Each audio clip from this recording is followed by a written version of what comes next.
પ્રશ્ન એ છે બેન કે આપણે મરચું હળદર ખરીદીએ જી તો ઘર બેઠા ચેકિંગ કરવું હોય જડશે છે કે નહીં તો કોઈ ઉપાય બતાવો.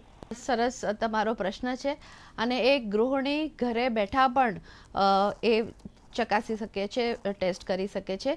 2-3 સિમ્પલ ટેસ્ટ તમને કહું કે તમે મરચું પાવડરમાં મેં જેમ અગાઉ વાત કરી કે એમાં ઈટાની ભૂકી અથવા તો નોન પરમિટેડ કલર્સ જે અખાદ્ય કલર્સ હોય એ મિક્સ કરવામાં આવે છે અને લાકડાની ભૂકી.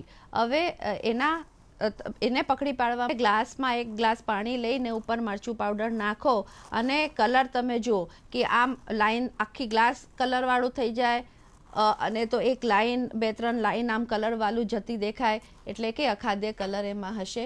ઉપર તરતું દેખાય તો કદાચ લાકડાનું ભૂકી મિક્સ કરેલું હશે અને એ નીચે બેસી ગયેલું તમે 2 આંગળી વચ્ચે મસલો તો એમાં તમે ખરદરું તમને જણાશે એ ઈટાની ભૂકી હોઈ શકે છે. સ્પર્શથી ખબર પડી શકે છે. સ્પર્શથી ખબર પડે અને જો પ્યોર હશે તો 10-1 મિનિટ તમે જોશો તો આખું મરચા પાવડર નીચે બેસી ગયું હશે અને પાણી આખું ક્લિયર થઈ ગયું હશે.